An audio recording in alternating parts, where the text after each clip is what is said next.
So we're done with this sequence. Next, 1 over 32, 1 over 16, 1 over 8, 1 over 4, 1 over 2, or 1 half. So, anong type ng sequence ito? So, ano ba bang posibleng operation? So, either addition or multiplication. So, tingnan natin. 32, divide mo siya ng 2, maging 16. Diba? 16, divide mo siya ng 2, maging 8. 8, divide mo siya ng 2, maging 4. 4, divide mo siya ng 2, maging 2. And then 2 divide, okay. Teka lang. But rather, anong tawag pag kinuha mo yung ratio ng dalawang number? So, instead of common difference, tawag dito is common ratio. So, since ratio R, so yung ratio is yung ratio ng dalawang magkasunod na terms. So, pwedeng a sub 2 over a sub 1, pwedeng a sub 3 over a sub 2, pwedeng a sub 4 over a sub 3, and so on. Basta magkasunod. So para masabi mo na may common ratio. Common kasi pareho, diba? Ito sabihin ng common. I-check mo lahat yun, kung totoo yun. So, tawag isang sequence na may common ratio, ang tawag din is geometric sequence. Right. Okay, so, yon geometric sequence siya kasi may common ratio na, anong common ratio? So, gamit na ito formula.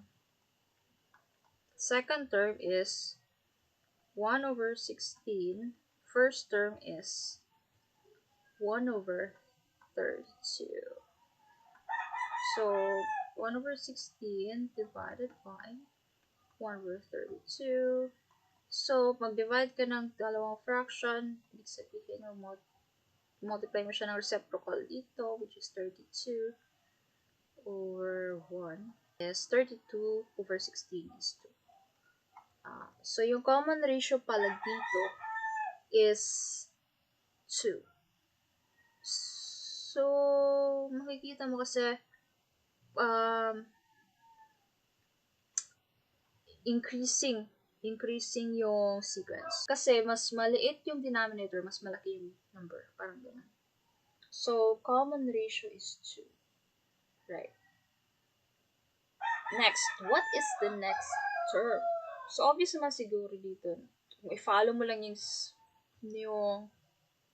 sort of pattern. Yung intuition natin na dapat siguro para follow natin yung intuition, divide natin ng 2 yung denominator. So, maging 1 half, 2 divided by 2, maging 1 na lang siya. Diba?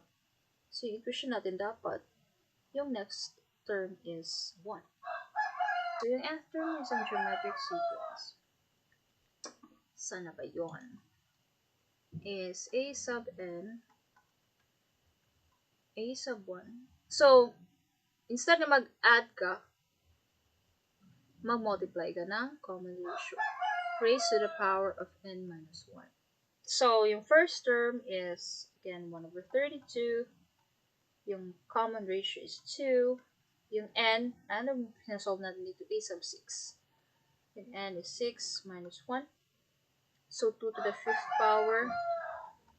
1 over 32 times to the 5th power. 2 times 2, 4. Times 2, 8. Times 2, 16. Times 2, 32. So, 1 over 30 times 32 is 1. So, tama yung intuition natin na dapat yung next term is 1. Okay. So, next. Ano yung 10th term? So, pwede ba natin gamitin ang intuition to? Pwede ba ba or hindi na? I feel pwede pa rin. So, start, iba 1/2. Yung common ratio, yun yung i-multiply mo para makuha mo yung next term. So, 1/2 times 2 is 1. Diba yan? 1. So, para makuha mo ulit yung next term, times 2. 2. Multiply ulit ng 2, 4. Multiply ulit ng 2, 8. Multiply ulit ng 2, 16. Multiply ulit ng 2, 32. Tapos 64. Tapos 128. Okay. So, ito yung 6th term. Diba? No. Ito yung 5th term.